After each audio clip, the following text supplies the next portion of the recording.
My name is Elena and I'm 28 years old. And if you had told me years ago that my own parents would one day drag me into a courtroom and try to force me to give up a part of my body for a sister who never cared about me, I would have laughed. Or maybe cried. I don't know. But I never would have believed it, yet here I am, telling you the story of how the two people who were supposed to protect me became the very people I had to protect myself from the day it all truly began.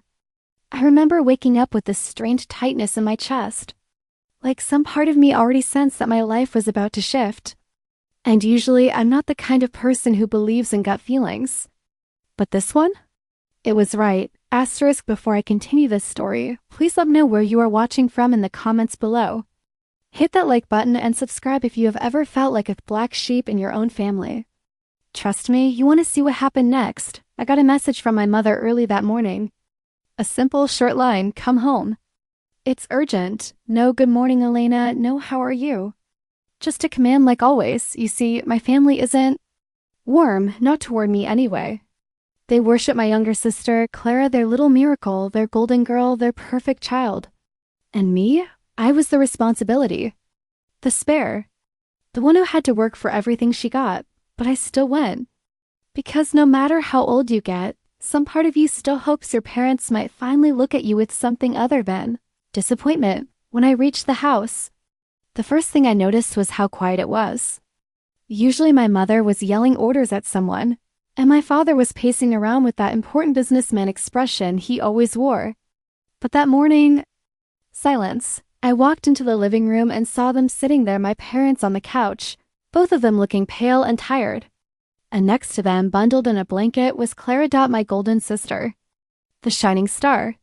The girl whose life was built on everyone else's sacrifices, including mine. She looked weak, fragile. The complete opposite of the girl who used to demand everyone's attention. She lifted her eyes and gave me this small, pitiful smile. The kind that says, don't you dare forget I'm the victim here. My mother didn't waste a second. Elena, she said, sit down. We need to discuss something very important.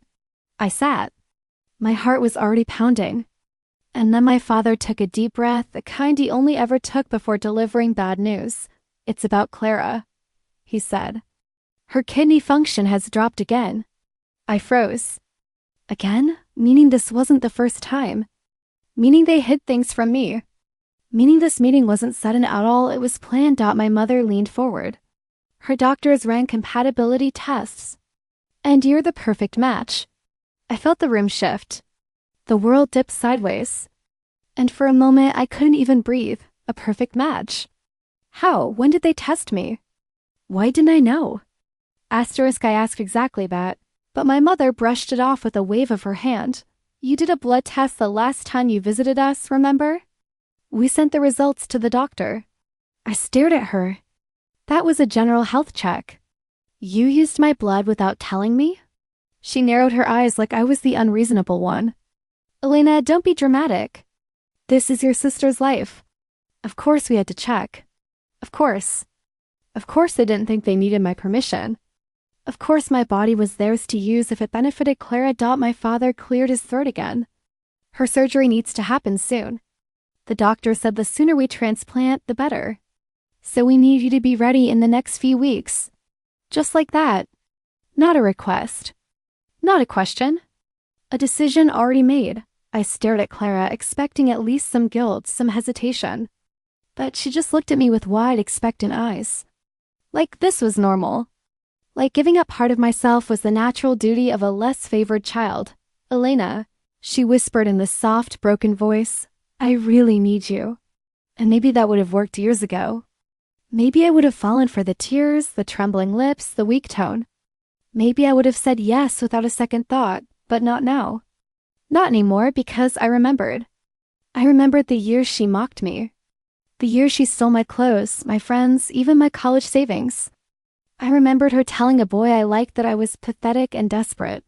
I remembered her whispering to my mother that I didn't deserve the same things she got.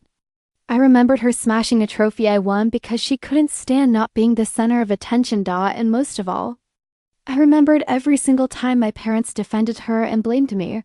Suddenly, their expectation didn't feel like family love. It felt like ownership. Like entitlement.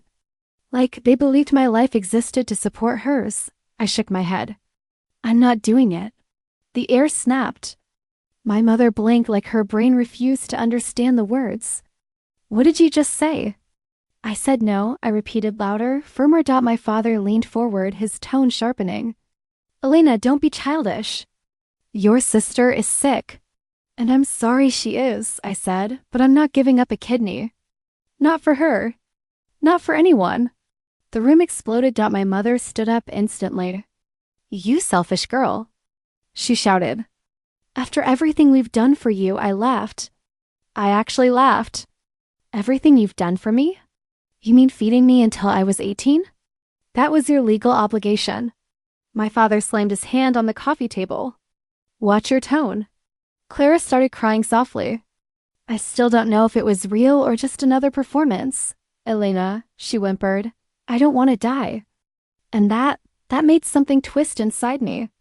Because despite everything, I didn't want her to suffer. I didn't wish her pain, but wanting someone to live is not the same as sacrificing your own body for them. And I knew deep in my soul that if roles were reversed, she wouldn't donate anything to me. Not even time. I'm sorry, I said quietly. But my answer is no. My mother's face turned cold. Not angry. Not sad. Pulled asterisk, so that's it then? She said. You're going to let your sister's life fall apart because of your stubbornness? Because of my boundaries, I corrected. My father stood. You will regret this. And then he said it. The sentence that shattered whatever little place they still held in my heart. If you won't help this family willingly, then we will make you. And that, right there, was the moment I realized something chilling. My parents didn't see me as a daughter. They saw me as a resource, a tool. An organ donor. And that day, for the first time in my life, I walked away from them, but I had no idea the war they were about to start, asterisk, when I walked out of that house. I swear the air felt different. Thicker, heavier, like even the sky was warning me that what I had just done wasn't the end, it was only the beginning. I drove home with my hands shaking on the steering wheel, trying to convince myself I had done the right thing. Trying to breathe normally. Trying to stop hearing my father's voice telling me they would make me. I barely slept that night. Every time I closed my eyes, I saw the look on my mother's face, cold, sharp, judgmental, like I wasn't a human being anymore, just a piece of equipment that refused to work. 3 days passed. 3 quiet, uneasy days. Then the chaos started. It began with the phone calls. First from my mother. Then from my father. Then from unknown numbers. Dozens of calls, one after another. I blocked them. New numbers would appear. My voicemail filled up with guilt trips, insults, threats disguised as concern. My father's messages were the worst. Elena, call us back. This childish act has gone far enough. You are destroying your sister's chances. You will be responsible for whatever happens next. Responsible. That word sat on my chest like a stone. They'd used it my whole life. You're responsible for setting it good. Example. You're responsible for supporting. Clara, you're responsible for the family. Funny how responsibility never flowed the other way. On the 4th day, there was a knock at my door. And when I opened it, 2 police officers were standing there. My heart dropped so hard I thought it would bruise my ribs. Elena Ward? One of them asked, yes? I managed to say, you've been served. He handed me an envelope and my fingers trembled as I opened it. Inside was a stack of legal papers so thick it felt like a book. I skimmed the header and the words jumped out at me like fire. Petition for court-ordered medical compliance. They were suing me. My parents were suing me. To try to force me to donate my kidney. For a moment, the hallway spun. Everything went blurry. Some part of me hoped this was a nightmare, that I'd wake up sweating and laughing with relief. But the ink on that paper felt too real. The officer gave me a sympathetic look. I'm sorry. Family cases like this, they're tough. Family, I repeated quietly.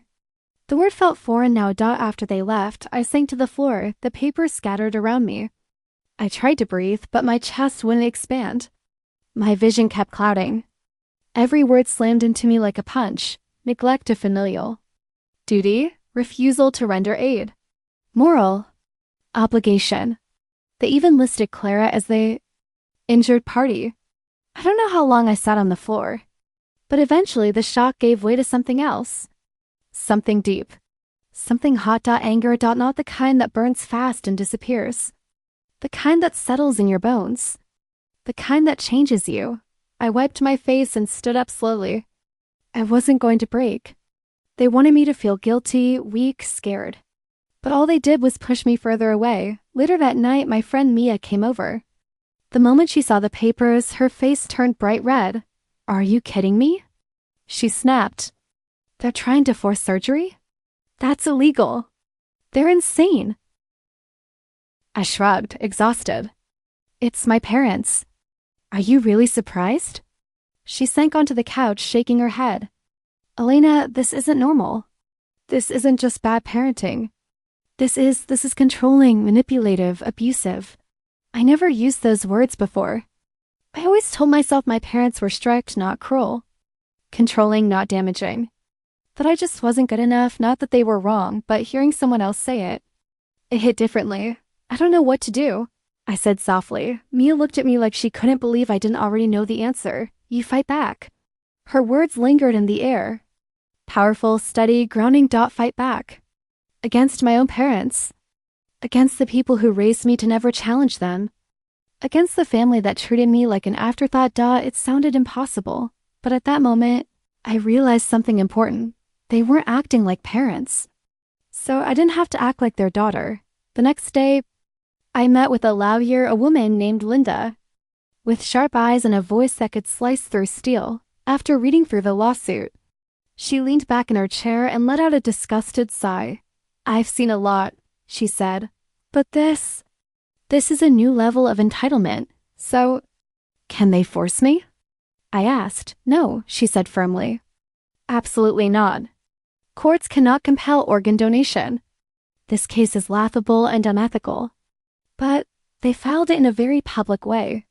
That seems intentional. Intentional how? She tapped the papers. They loaded the petition with emotional accusations. They're not trying to win. They're trying to shame you. Pressure you. Maybe get the court to order you into mediation. Maybe push you until you crack. A cold shiver ran down my spine. This wasn't just legal. This was psychological warfare. Linda leaned forward. Elena, I want you to listen to me. You did nothing wrong. Your body is your own. This case won't hold. But this family of yours, they're willing to destroy you to protect your sister. You need to prepare yourself. Prepare myself. Those words stuck to me like glue because I knew exactly what my parents were capable of when it came to Clara when she was a child. She'd break things, lie, cheat, hurt other kids, and they'd always blame someone else.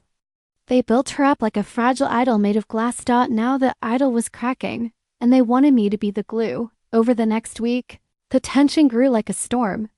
The lawsuit hit the local community because, of course, my mother made sure everyone knew. I got messages from distant relatives telling me I was heartless. Old neighbors texting me that family is everything. Even Clara posted something vague online about being betrayed by someone she loved. People I hadn't spoken to in years suddenly felt entitled to judge me. I stayed quiet. Public silence is powerful. It makes the other side impatient. One evening, I came home to find my father waiting outside my building. He stood next to his expensive car, arms crossed, eyes burning. Elena, he said, not even pretending to be calm, get in the car. No, I replied instantly. His jaw tightened. We need to talk. We already talked. He stepped closer. Your sister is getting worse. And that's terrible, I said, but it's not my responsibility to fix. You are responsible. He shouted, losing that polished composure he always clung to. If you don't help her if she ends up, he stopped himself. But the implication hung heavy in the air. You're trying to guilt me into surgery, I said quietly. But here's the truth you can't stand. My life does not belong to Clara. His face contorted, furious. Everything we've given you, you gave me the bare minimum, I cut in. And half the time, not even that. His eyes widened, shocked I would dare speak to him like that. I took a deep breath. Dad, I'm done. I'm done being the shadow behind Clara's spotlight. I'm done sacrificing myself so she can have her perfect little life. His voice dropped to something dark. If you walk away from this family, don't ever come back. I nodded. I won't. I walked past him up the stairs into my building, and for the first time in my life, I didn't look back to see his reaction. When I reached my apartment, my legs were trembling. My heart was racing. My hands were cold. But inside, beneath the fear, beneath the hurt, something new was forming. Resolve, strength, a fire. Because if they thought dragging me into court was the worst thing they could do, they had no idea what they had just awakened. They wanted to fight? I would give them one, a fight they would regret starting. The first court date came faster than I expected. That morning, I stood in front of the mirror staring at myself like I was meeting a stranger. My eyes looked harder than before. My shoulders didn't slump the way they used to. Something inside me had shifted, and I wasn't sure if I should be proud or terrified. Mia drove me to the courthouse. The whole ride, she kept glancing at me as if checking whether I would break down or run away. You don't have to face them alone. She kept saying, I know, I replied. And for the first time in my life, I actually meant it. I wasn't alone anymore, not like when I was a kid. When we arrived, the hallway outside the courtroom was already filled with people. My parents stood near the front, dressed like they were attending some prestigious charity event. My mother had on a flawless navy dress and expensive jewelry, her hair pinned perfectly. My father wore a sharp suit, his expression carefully crafted into something between sorrow and righteousness. And then there was Clara. She was in a wheelchair, a dramatic, unnecessary wheelchair. I froze. Mia sucked in a sharp breath. Oh, you've got to be kidding me, she muttered. Clara looked up at me with the saddest, most fragile, most theatrical expression I'd ever seen. Elena? She whispered, her voice soft and trembly. I could practically hear my mother whispering last night. Cry more. Look weaker. We need the judge. Sympathetic. I walked past them without a word. And that tiny act, ignoring their performance, was enough to set my mother off. Elena, she snapped. How dare you pretend you don't see what your sister is going through? I turned slowly, calm, controlled, unshaken. Mom, she walked perfectly fine last week. A few people around us whispered. My mother's eyes flashed with warning. Elena, my father growled under his breath. Not here. But I didn't care. I didn't owe them the silence they demanded my whole life. We're in a courthouse, I said. It's a good place for the truth. Before my mother could spit back another insult, the courtroom doors opened. Inside, everything felt colder. The judge looked over the case file with a seriousness that made my stomach twist. Paperwork surrounded her like a small fortress. I could see my name typed over and over again on the documents my parents submitted, each line twisting the narrative, painting me as some heartless daughter abandoning her dying sister. My parents had always been good storytellers.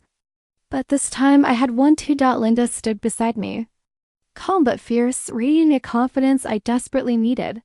The judge lifted a brow at my parents' attorney, a man who looked like he specialized in intimidation tactics. Counsel, she said, I hope you're aware that this petition borders on medically and ethically impossible. My parents' lawyer stood straighter. Your Honor, we are simply requesting that the court recognize the moral obligation the defendant has toward her sister. I felt a chill run down my arms. Moral obligation. That was what they kept clinging to. Linda stepped forward. Your Honor, this case is reckless and abusive. The petition requests an impossible outcome, forced surgery, and intentionally misrepresents the situation. My client has no legal or moral duty to risk her health for someone else, even a family member. The judge looked at the lawyer again. Why did you file this? You know the court can't compel organ donation. My parents' lawyer hesitated just long enough for the truth to shine through. He cleared his throat. We're hoping mediation could encourage a resolution. Mediation. A fancy word for pressure. The judge sighed. This case is on thin ice. Then she allowed both sides to speak. My mother stood up first, of course. She clutched a tissue dramatically and launched into a performance worthy of an award. Elena used to be such a sweet girl, she said, her voice trembling painfully. But lately she's fallen under the influence of selfish people. She doesn't understand how much Clara needs her. We're just trying to keep our family together." My father followed with his own speech filled with words like duty and sacrifice and family bond. "And Clara," Clara cried, loudly, softly. At the perfect moments, she whispered things like, "I just want to live, and I never thought my own sister would leave me." I didn't say anything. I didn't need to because Linda spoke for me, and every word she delivered hit like a hammer. "Your Honor," she said firmly, "let me make this very clear.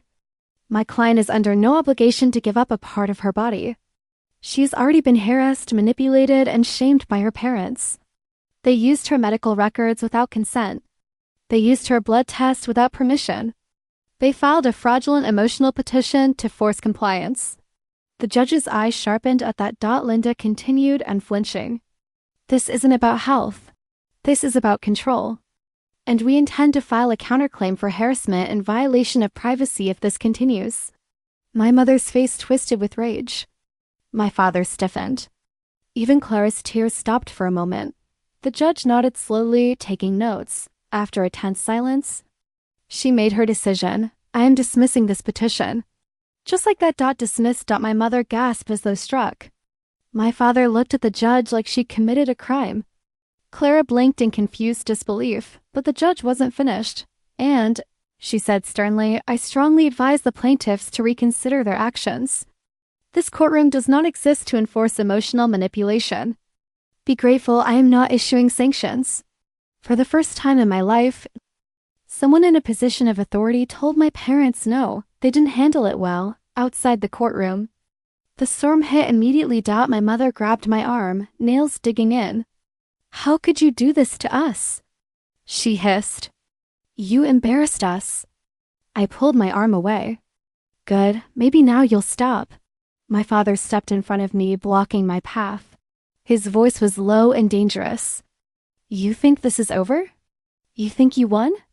You have no idea what you've started." Something inside me snapped. "No," I said. "You have no idea what I've started." His eyes narrowed, confused. Maybe even concerned. For the first time, I saw a flicker of fear, because I wasn't the obedient daughter anymore. I wasn't the backup plan. I wasn't the spare. I walked past them, ignoring Clara's sobs and my mother's insults. I felt like the courthouse steps were carrying me, not the other way around. Mia met me outside, her eyes wide but proud. "You did it," she whispered, but she was wrong. I hadn't done it yet, because when I got home, a message was waiting for me, one that changed everything. It wasn't from my parents. It wasn't from Clara. It wasn't even from their lawyer. It was from someone I barely remembered. Someone who claimed to know something about my family. Something big.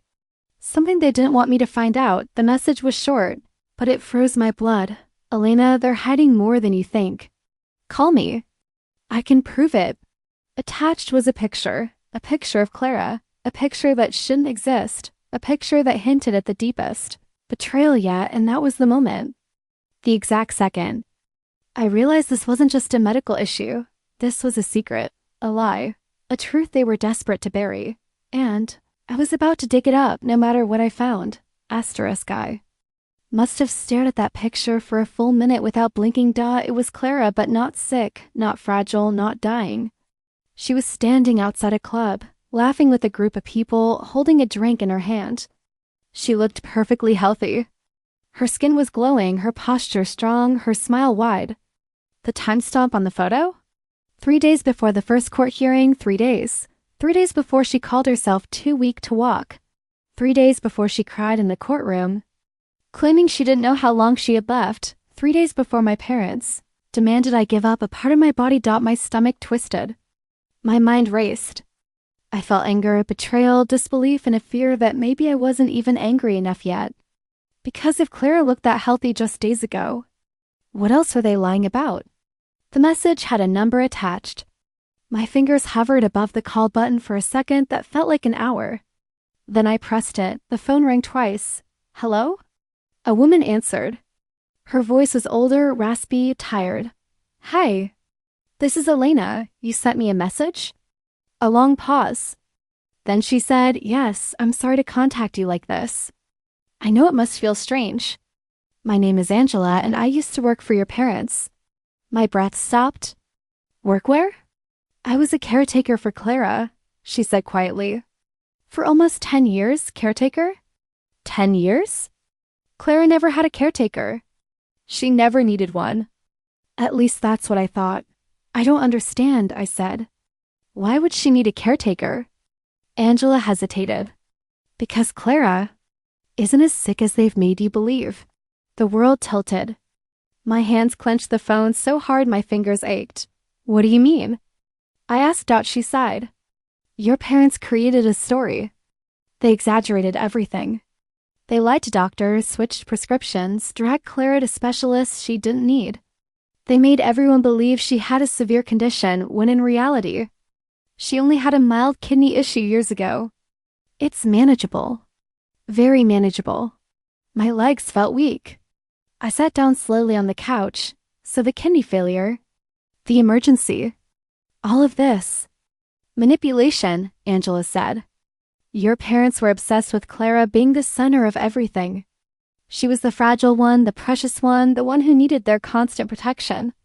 And the more they protected her, the more praise they received. From family, from friends, from neighbors. A chill swept through me. They weren't protecting Clara. They were protecting an image. What about the test? I whispered. The compatibility results? The doctor? Angela exhaled shakily. Your parents paid for a private specialist. Someone who benefits from keeping wealthy families happy. I've seen them do it before. My chest tightened. And Clara? Did she know? Another pause. A long, heavy pause. Finally, Angela said, Clara knows enough to play the role. That was worse than anything else she said. Clara wasn't a clueless victim. She wasn't being lied to. She wasn't caught in the middle.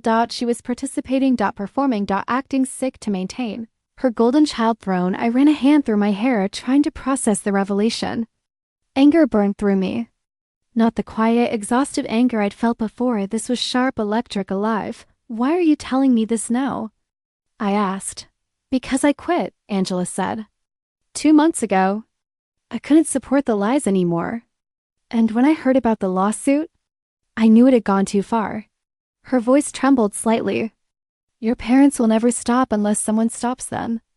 And I think you might be the only one who can. My throat tightened. Do you have proof? A rustling sound, papers, a drawer. Something metallic. Yes, she whispered. I kept everything. Photos, doctor notes, messages, recordings, all of it. My heart raced. Why? Because I knew this day would come, she said. The day the truth would matter more than my silence. For a moment, neither of us spoke. Then Angela said something that stuck with me like glue. Elena, what they're doing isn't just manipulation. It's abuse toward both of you. You were the scapegoat. Clara was the princess. But the roles are equally toxic. Your parents destroyed any chance either of you had at being normal sisters.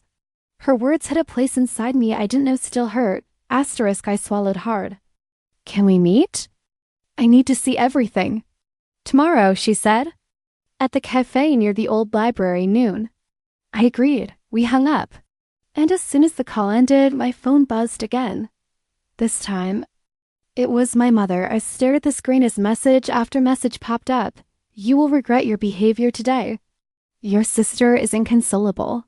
Do you really want to be responsible for her suffering? You owe this family. We will not tolerate disrespect.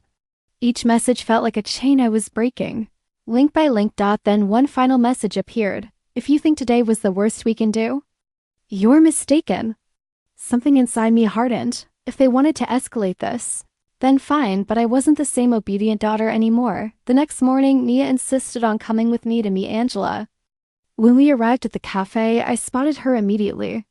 Short gray hair, tired eyes, a nervous smile. She looked like someone who had carried secrets too. Heavy for too long, she slid a large envelope across the table. Inside were photos, dozens of them. Clara running, dancing, swimming, partying, traveling. Photos time-stamped during times my parents claimed. She was too weak to leave the house. Another folder held medical reports, real ones from legitimate doctors showing mild kidney concerns that were easily manageable with medication and lifestyle. Changes. Then came the messages. Screenshots of text between my parents and the private specialist. Make sure the diagnosis sounds urgent. We need documentation. To pressure the older daughter. She must appear unstable enough to require immediate help. Do not mention that Clara's levels are normal. My blood boiled. Years of lies. Years of manipulation. And then the recordings. Angela slid her phone toward me. Play the one dated June 14th. I hesitated. Then pressed play. My mother's voice filled the cafe speaker. Cold. Calculated. Heartbreaking. We need Elena emotional. The more guilty she feels, the easier she'll be to control. Clara, you need to cry more when she visits. If she thinks you're suffering, she'll give in. Clara's voice came next, annoyed, not sick. Not weak. Mom, this is ridiculous. Why can't you just get the surgery done some other way? My mother snapped. Because your sister owes us. Everything we've done for her, this is the least she can do. I slammed my hand over my mouth, trying not to scream. I felt physically sick. Betrayed on a level I never imagined possible. My whole life, I thought Clara was spoiled. But at least real. Now I realized she was a willing participant in hurting me, a partner in the cruelty. And my parents? They didn't want me to donate a kidney. They wanted to break me. To remind me of my place. To maintain the family hierarchy. To force me back into the role of disposable daughter. Angela reached across the table and touched my hand gently. You need to protect yourself. Because once they realize they can't control you anymore, they will get desperate. Mia looked at me with wide, burning eyes. Elena, you know what this means, right? You can bury them with this. No, I wouldn't bury them. I would expose them, not for revenge. Not for spite. But for my sanity, for my freedom. For every year they made me believe I was the problem. I took a deep breath. They wanted a war. I closed the envelope of evidence. Now I'll give them one. And I meant every single word because I wasn't walking away anymore. I was walking forward. Straight into the truth they never wanted me to see. I didn't sleep that night. Not because I was scared, though the fear was definitely there, lingering in the corners of my mind, but because I felt something I hadn't felt in years. Clarity. The kind that slices through confusion like a blade. The kind that whispers, this is the moment everything changes. I spread out the evidence across my living room floor. Photos, documents, medical reports, printed screenshots. I listened to the recordings again and again until my stomach twisted. Every lie, every manipulation, every fake tear echoed through my apartment like ghosts from my childhood finally speaking the truth. Around midnight, Maya sat beside me on the floor with 2 cups of tea. So, what's the plan? She asked quietly. I stared at the pile of deceit my parents and sister had built. The empire of lies they crafted. The monarchy of manipulation they ruled over. I'm done defending myself, I said. I'm going on the offensive. Mia smiled slowly. About time. The next morning, Linda the lawyer nearly choked on her coffee when she saw the folder of evidence I brought. Elena. This is explosive, I know. She spread everything out on her desk, her eyes scanning each piece with growing disbelief. This proves medical negligence, manipulation, fraud, and intentional emotional abuse. Not to mention privacy violations, falsified diagnoses, and coercion attempts. Can we use it? I asked. She sat back and looked at me with a seriousness that made my heart pound. We can do more than use it. This isn't defense anymore. This is counterattack. A word I had never dared dream of. Counterattack. My parents had expected me to break. They expected tears, fear, guilt. They expected their obedient daughter to crumble under pressure. But what they didn't expect was resistance. Linda continued. We can file a restraining order. We can file a countersuit. We can subpoena their doctor. We can force them to defend their lies in court. Mia leaned forward. And we can expose them publicly. Linda hesitated. Elena, that part is your decision. Once the truth is out, your family's reputation will be destroyed. I thought about it. Hard. My father built his whole career on being a respectable leader, a man with integrity. My mother lived for social approval, for the admiration of neighbors, friends, relatives. Their entire world revolved around the illusion of being the perfect, Family. Exposing them wouldn't just hurt them, it would obliterate them. Do you want to do that? Linda asked gently. I closed my eyes. I saw the years I spent wondering why it wasn't enough. I saw the birthdays Clara hijacked. I saw the trophies they told me to give to my sister because she deserved it more. I saw my mother telling me to be quiet, to be smaller, to stop bothering people. I saw Clara smirking every time I was scolded for something she did. I saw the fear in my father's eyes the moment I said I wouldn't donate, and I realized something. They didn't raise me. They restrained me. They shaped me into a tool for their convenience. I opened my eyes. I want my life back, I said.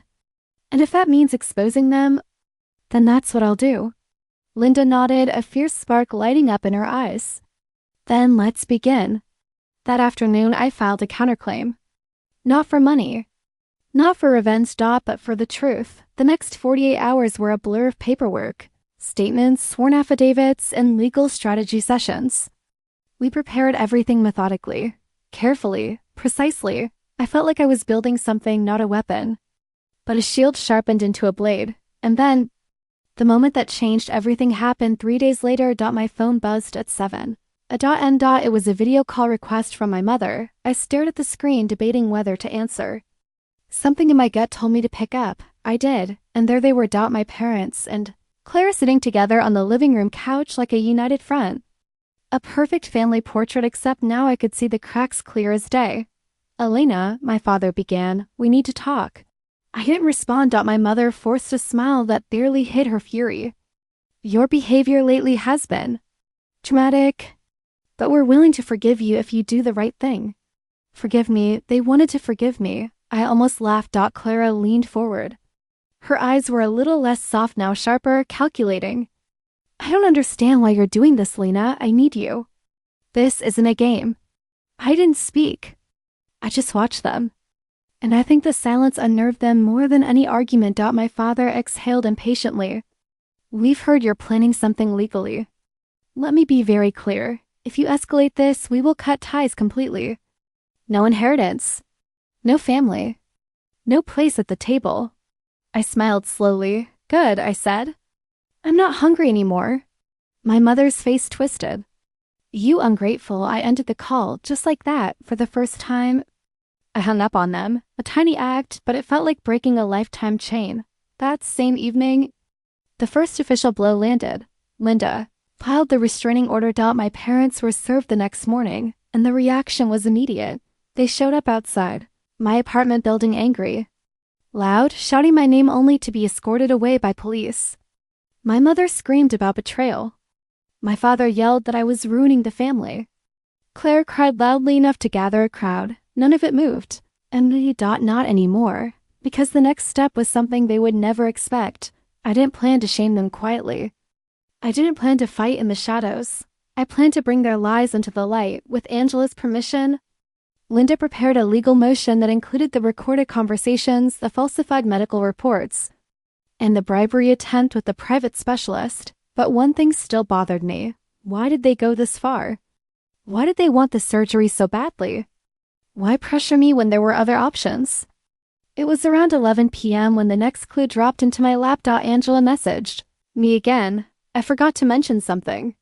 There's more you need to know. Something your parents hid. Not just from you, but from Clara too. My heart sank. More lies? More secrets?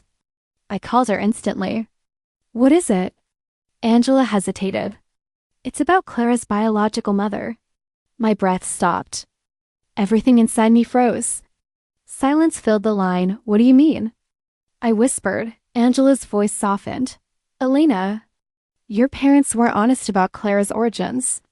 She's not, but before she could finish, the call cut off. Dead. Just static. I tried calling back. No answer. And in that silence, that terrifying, suffocating silence, I realized something chilling. The story I thought I knew, the family I thought I understood, was built on even bigger lies than I imagined.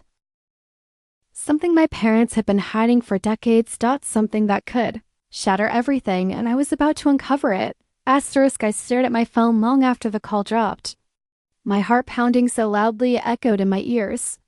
What did Angela mean? It's about Clara's biological mother. Your parents weren't honest.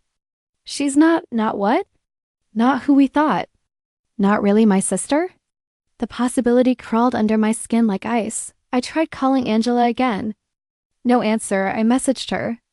No reply. Maybe her battery died. Maybe she lost signal. Maybe, but deep down I felt something tightening, something heavy and foreboding. My parents had already lied about so many things. What else were they hiding? I barely slept that night. I kept checking my phone every few minutes, hoping for Angela's name to flash on the screen. It never did. The next morning I drove to her office. She wasn't there. The secretary simply said she'd taken a sudden, personal day. Strange, suspicious. The kind of suspicious that made my stomach twist. On the drive back home, I couldn't stop replaying Angela's half sentence in my head. Every scenario felt worse than the last. When I got home, I found someone waiting at my apartment door. My aunt. Not the affectionate type. Not the kind you bake cookies with. But she was always neutral, never cruel, never warm, just distant. She never visited anyone's house unless something serious was happening. She looked up when she saw me. Her expression was unsettled, serious in a way that made my breath hitch. "Can I come in?" she asked. I let her. Not because I trusted her, honestly. I didn't trust anyone linked to my parents anymore, but because the tension in her voice told me she wasn't here on their orders. Once inside, she didn't sit. She didn't drink the water I offered. She didn't make small talk. She just stared at me for a long moment before saying quietly, "You're uncovering things you were never supposed to know." My skin prickled. "What things?" She exhaled sharply. "Elena, your parents will go to extreme lengths to protect their image. You need to be careful." "I'm already fighting them," I said. "I know what they're capable of." She shook her head. "No, you think you know. But you don't." I swallowed hard. "Then tell me." Her eyes flickered with hesitation, fear, and something that might have been guilt. "It's about your sister," she whispered. "About where she came from." A tremor ran through me. Angela said something but never finished. My aunt closed her eyes for a moment, gathering strength. When she spoke again, her voice cracked. "Clara is not your parents' biological child." The room tilted. My breath vanished. Everything inside me, every memory, every wound, every moment of comparison and rejection flashed before my eyes like lightning. "What?"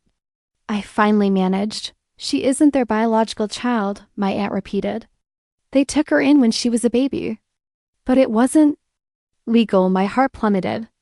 "What do you mean, not legal?" She looked away, ashamed. "Your mother was desperate. Your father was furious that their perfect image was ruined after you were born quiet, shy, not the gifted child they wanted.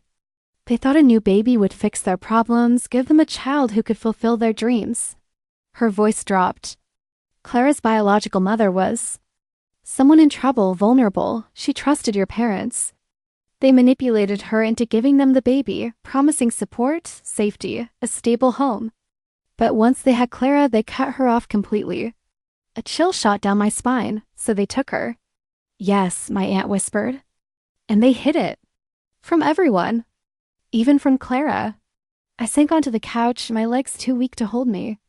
My aunt continued, "Your parents always favored Clara because she was their second chance to build the perfect family. They projected everything on her expectations, dreams, status. You were pushed aside.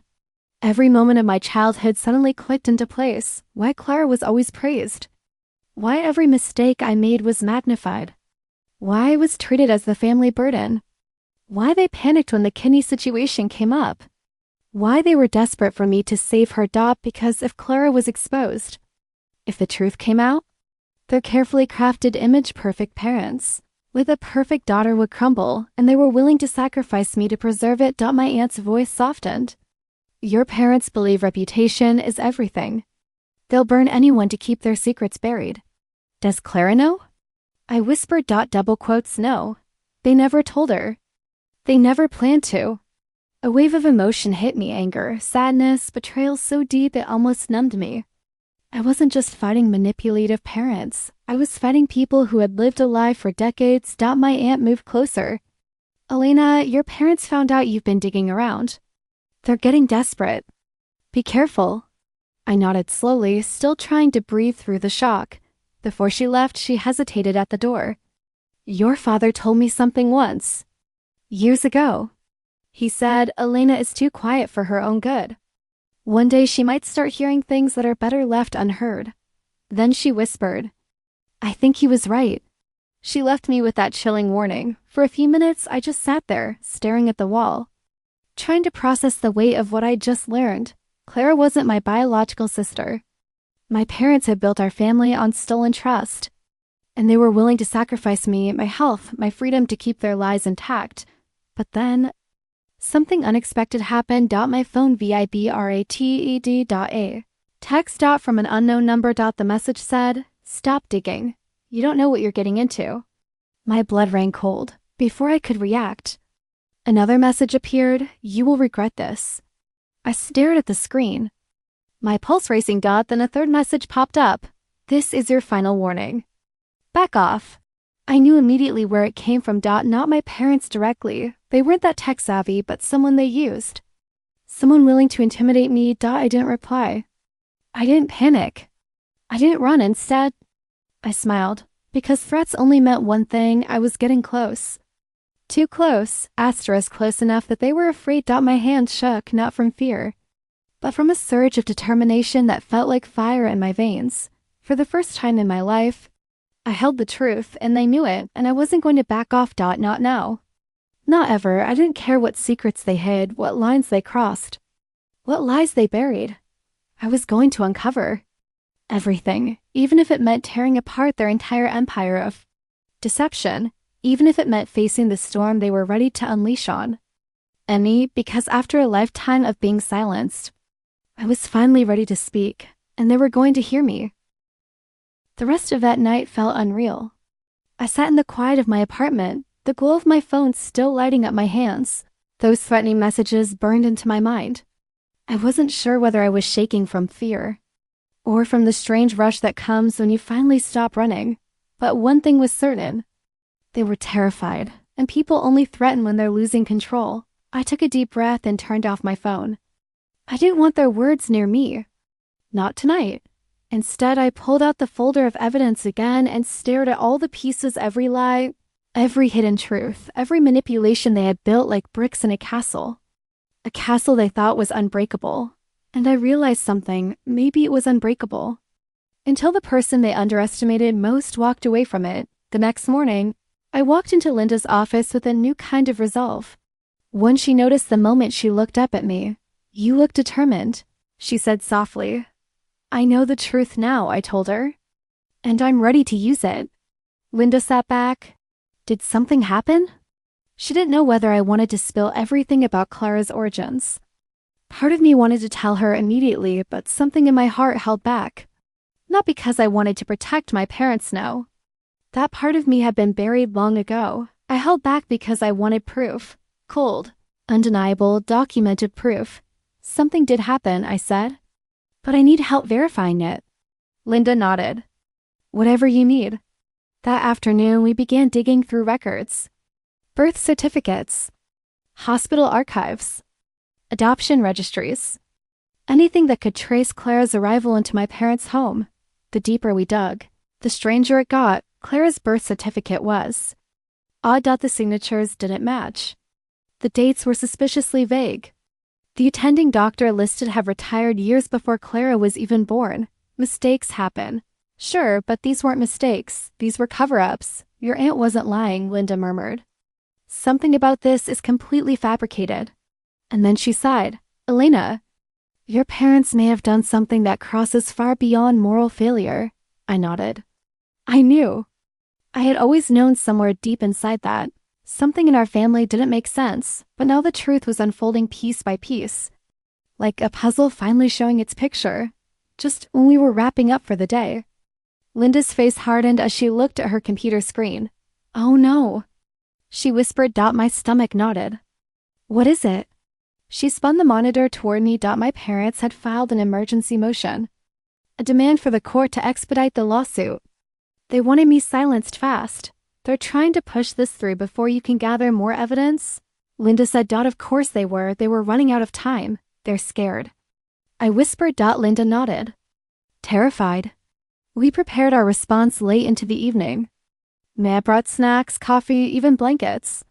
She sat beside me, helping sort through everything, encouraging me when my energy started to fade. You're fighting a whole family, she said, and you're still standing. I'm proud of you. Her words warmed something deep inside me that had been cold for years. By the time we finished, my eyes were burning with exhaustion, but my heart felt strong. The next morning, I woke to something I didn't expect. A message from Angela. I'm okay. Couldn't talk yesterday. Meet me, urgent. I rushed to the cafe she named. She was already there, looking anxious but determined. She waved me over. Elena? I'm sorry I disappeared yesterday. Something happened. What? I asked. She leaned in, whispering. Your parents sent someone to my house. They tried to intimidate me into staying quiet. My blood froze. Are you serious? She nodded. So I stayed away until things calmed down.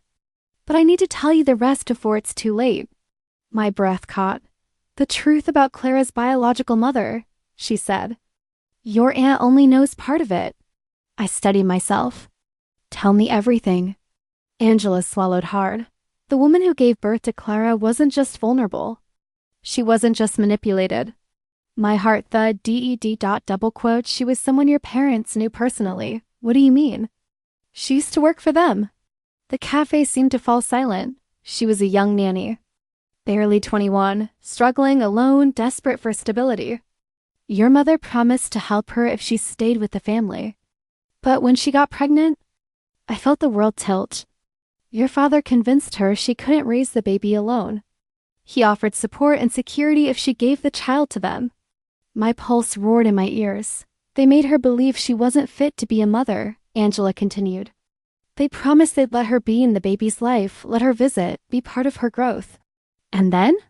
I whispered, and then after she handed Clara over, they cut her out completely.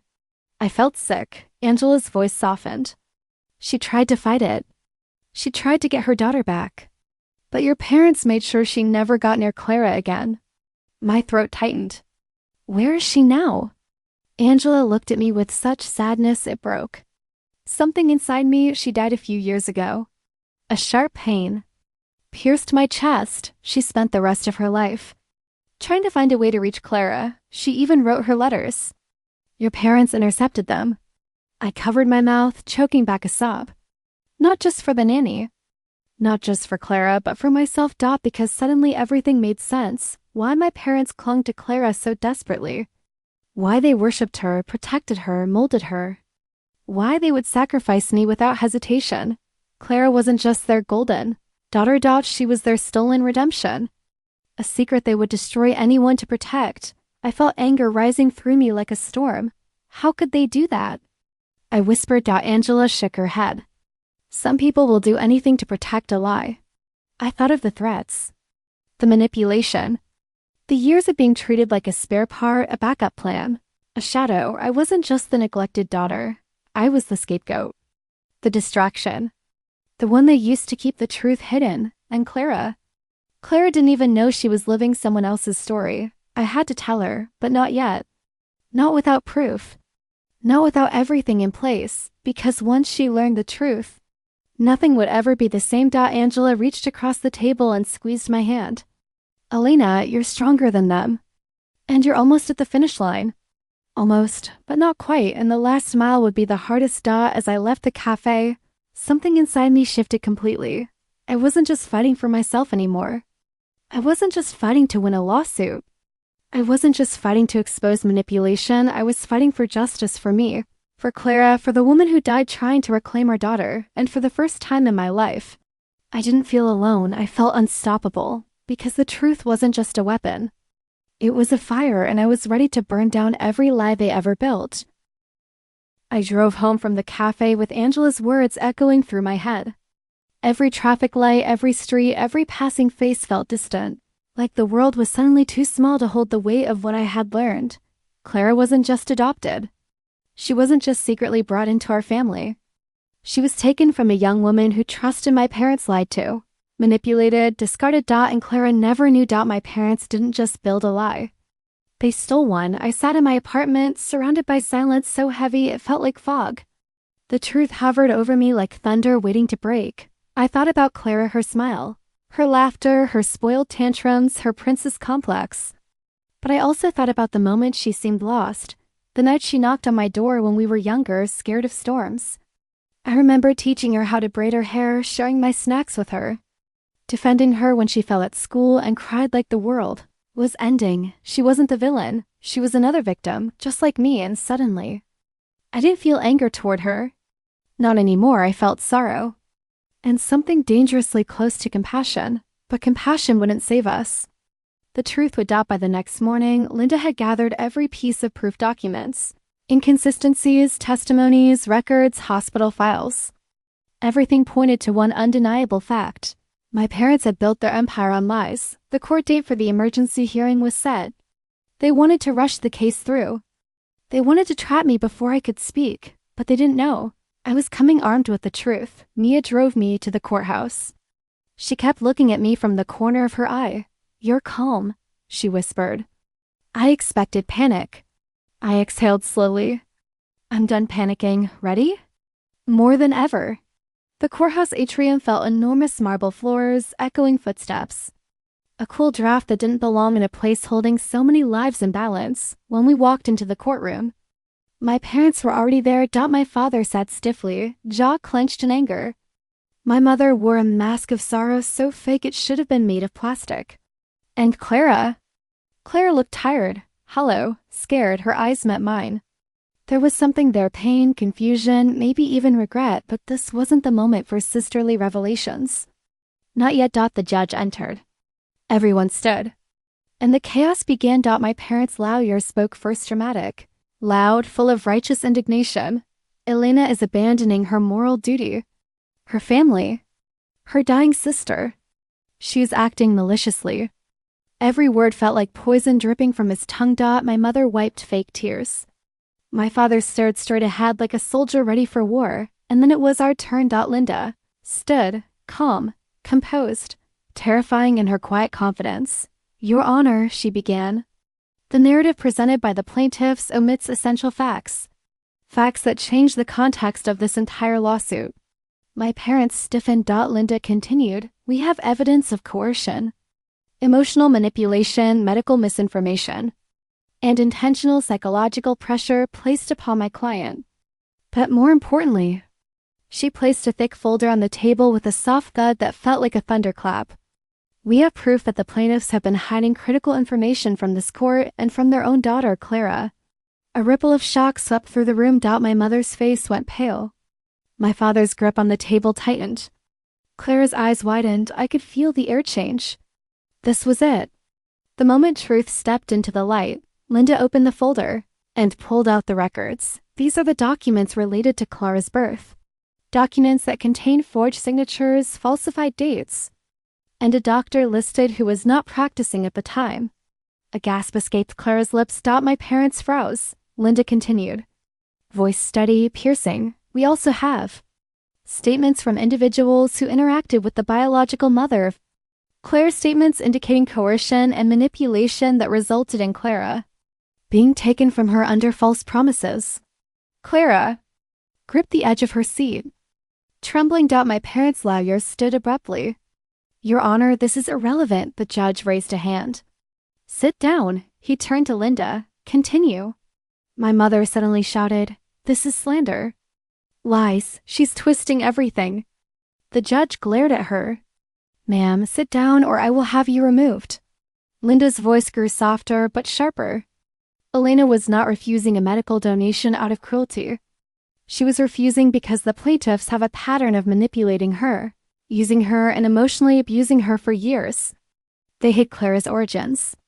They attempted to coerce Elena into a medically unnecessary and potentially dangerous surgery under false pretenses. The judge seemed stunned. Everything fell silent, and then Clara spoke. Her voice cracked as she whispered, "Mom, Dad, is this true?" My mother's face contorted, panic replacing her mask. "Clara, sweetheart, don't listen to this. She's trying to destroy us." Clara stood so fast her chair scraped the floor. Is IT true? Her voice echoed through the room like a breaking dam. My father opened his mouth, but the words he'd choose destroyed him. It doesn't matter where you came from. You're our daughter. We raised you. Clara staggered backward as if he had slapped her. So it's true, she whispered. You lied to me. My whole life. My mother reached out to her. Clara pulled away like her hand burned. I wasn't enough for you, Clara cried. You needed me to be perfect. I thought it was because you believed in me. But it was because you needed to justify what you did. Her voice shook violently. I begged you for the truth when I was younger. You always said I was too sensitive, too dramatic, but you were hiding everything. My father's face hardened.